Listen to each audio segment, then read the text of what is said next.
ಸಖತ್ ಖಾರ ಬಣ್ಣ ಮತ್ತು ರುಚಿ ಆಚಿ ಚಿಲ್ಲಿ ಪೌಡರ್.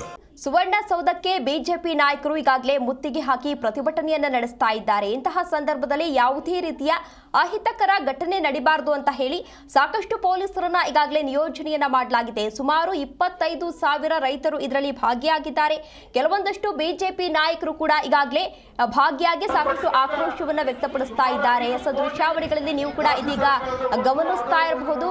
ದಲಿತ ವಿರೋಧಿ ಅನ್ನೋ ಪೋಸ್ಟ್ ಅನ್ನ ಹಿಡಿದುಕೊಂಡು ಸಾಕಷ್ಟು ಆಕ್ರೋಶವನ್ನ ವ್ಯಕ್ತಪಡಿಸ್ತಾ ಇದ್ದಾರೆ. ಈ ಸರ್ಕಾರದಿಂದ ಯಾವುದೇ ರೀತಿ ಕೆಲಸಗಳು ಆಗ್ತಾ ಇಲ್ಲ, ಅಂದ್ರೆ ರೈತರಿಗೆ ಯಾವುದೇ ರೀತಿ ಅನುಕೂಲ ಆಗ್ತಾ ಇಲ್ಲ.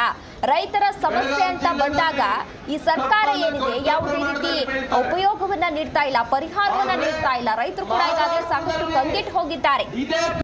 ಬೆಳೆ ಹಾನಿ ಆಗಿದೆ. ಅಂತಹ ಸಂದರ್ಭದಲ್ಲೂ ಕೂಡ ಯಾವುದೇ ರೀತಿ ಪರಿಹಾರವನ್ನ ನೀಡ್ತಾ ಇಲ್ಲ ಅಂತ ಹೇಳಿ ಇವತ್ತು ಬಿಜೆಪಿ ನಾಯಕರಿಂದ ಪ್ರೊಟೆಸ್ಟ್ ಅನ್ನ ಮಾಡಲಾಗ್ತಾ ಇದೆ. ಇದೇ ವಿಚಾರಕ್ಕೆ ಸಂಬಂಧಪಟ್ಟಂತೆ ಹೆಚ್ಚಿನ ಡೀಟೇಲ್ಸ್ ಅನ್ನ ನೀಡಲಿದ್ದಾರೆ ನಮ್ಮ ಪ್ರತಿನಿಧಿ ಶ್ರೀಧರ್.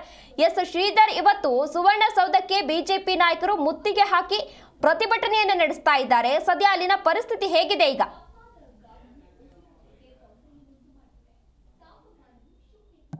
ಒಂದು ಬಿಜೆಪಿಯ ನಾಯಕರು ಪ್ರತಿಭಟನೆಗೆ ಒಂದು ಮುಂದಾಗಿ ಸುವರ್ಣ ವಿಧಾನಸೌಧದ ಕಡೆ ಹೋಗ್ತಾ ಇರ್ತಕ್ಕಂಥದ್ದು ಅಂತ ಹೇಳ್ಬೋದು. ಏನೋ ಮುತ್ತಿಗೆ ಹಾಕಲು ಏನೋ ಬಿಜೆಪಿಯವರು ಮತ್ತೆ ರೈತರು ಒಂದ್ ಕಡೆ ಏನೋ ಪ್ರತಿಭಟನೆ ಮಾಡ್ತಾ ಇದ್ರು. ಆ ರೈತರಿಗೆ ಒಂದ್ ಕಡೆ ಸಾಥ್ ಕೊಡಲು ಏನೋ ಬಿಜೆಪಿ ಮುಖಂಡರಾಗಿರ್ಬೋದು ಮತ್ತೆ ಬಿಜೆಪಿ ಪಕ್ಷದ ಸರ್ವ ಸದಸ್ಯರು ಕೂಡ ಏನು ಈ ಪ್ರತಿಭಟನೆಯಲ್ಲಿ ಭಾಗಿಯಾಗಿರ್ತಕ್ಕಂಥದ್ದು. ಒಟ್ಟಾರೆಯಾಗಿ ಹೇಳ್ಬೇಕಂದ್ರೆ ಒಟ್ಟು ಒಂದು 30,000 ಅಧಿಕ ಜನಸಂಖ್ಯೆಯಲ್ಲಿ ಒಂದು ಈ ಪ್ರತಿಭಟನೆಯಲ್ಲಿ ಜನರು ಇರ್ತಕ್ಕಂಥದ್ದು ಅಂತ ಹೇಳ್ಬೋದು. ಏನೋ ಈಗಾಗಲೇ ಸುವರ್ಣಸೌಧದ ಕಡೆ ಒಂದು ಅವರು ರಸ್ತೆ ಮಾರ್ಗವಾಗಿ ಒಂದು ಮುತ್ತಿಗೆ ಹಾಕಲು ಪ್ರಯತ್ನ ಮಾಡ್ತಿರ್ತಕ್ಕಂಥದ್ದು ಅಂತ ಹೇಳ್ಬೋದು. ಅದ್ರ ಜೊತೆಗೆ ಈಗಾಗಲೇ ಸಾಕಷ್ಟು ಪ್ರಮಾಣದಲ್ಲಿ ಒಂದು ಅವ್ರನ್ನ ಪ್ರತಿಭಟನಾಕಾರನು ಯಾವುದೇ ಕಾರಣಕ್ಕೂ ಸುವರ್ಣ ವಿಧಾನಸೌಧದ ಕಡೆ ಬಿಡಬಾರ್ದಂತ ಹೇಳಿ ಈಗಾಗಲೇ ಪೊಲೀಸರು ಕೂಡ ಕಣ್ಗಾವಲಾಗಿ ಕಾಯ್ತಿರ್ತಕ್ಕಂಥದ್ದು ಅಂತ ಹೇಳ್ಬಹುದು. ಜೊತೆಗೆ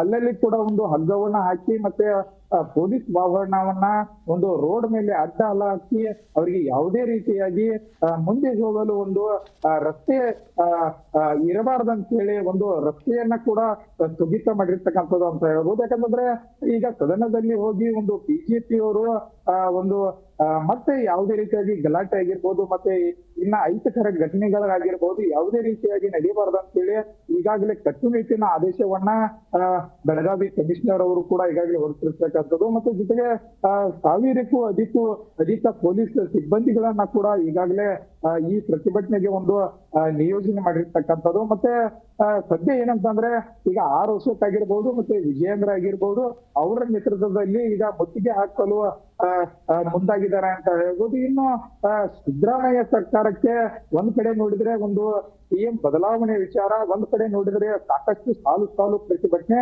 ಅದ್ರ ಜೊತೆಗೆ ಪಕ್ಷ ನಾಯಕರು ಕೂಡ ವಿರೋಧ ಪಕ್ಷ ನಾಯಕರು ಕೂಡ ಈಗ ಪ್ರತಿಭಟನೆಗೆ ಮುಂದಾಗಿದ್ದಾರೆ. ಆದ್ರೆ ಈ ಎಲ್ಲವನ್ನ ಅವರು ನೋಡಿ ಒಂದು ಗಮನ ಹರಿಸಿ ಒಂದು ಸರ್ಕಾರ ಅವರಿಗೆ ಯಾವ ರೀತಿಯಾಗಿ ಒಂದು ಉತ್ತರವನ್ನ ಕೊಡುತ್ತೆ ಅಂತ ಹೇಳಿ ಸಂಜೆವರೆಗೆ ನೋಡ್ಬೇಕಾಗಿದೆ ಅಂತ ಹೇಳ್ಬೋದು. ಓಕೆ ಶ್ರೀಧರ್, ಇಲ್ಲಿ ಈಗಾಗಲೇ ಪ್ರತಿಭಟನೆಯನ್ನ ಏನೋ ನಡೆಸ್ತಾ ಇದ್ದಾರೆ. ಹಾಗಾದ್ರೆ ರೈತರ ಬೇಡಿಕೆಗಳೇನು, ಅಂದ್ರೆ ಯಾವ ವಿಚಾರವನ್ನ ಪ್ರಸ್ತಾಪ ಮಾಡಿ ಇಲ್ಲಿ ಹೋರಾಟವನ್ನ ಮಾಡ್ತಾ ಇರೋದು? ಖಂಡಿತವಾಗಿ ತೇಜಸ್ವಿನಿ, ಒಂದ್ ಕಡೆ ಏನಂತಂದ್ರೆ ಅಂದ್ರೆ ಗಾರ್ಡನ್ ಪ್ರತಿಭಟನೆಗಳು ನಡೀತಾ ಇರ್ತಕ್ಕಂಥದ್ದು. ಅದ್ರ ಜೊತೆಗೆ ಅವರು ಮಹಿಳೆಯರಾಗಿರ್ಬೋದು ಅಂಗನವಾಡಿ ಕಾರ್ಯಕರ್ತರಾಗಿರ್ಬೋದು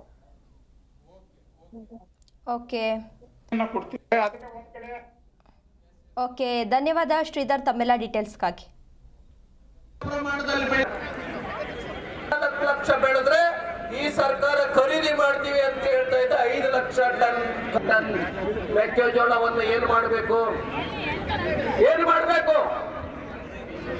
ಸಿದ್ದರಾಮಯ್ಯ ಅವರಿಗೆ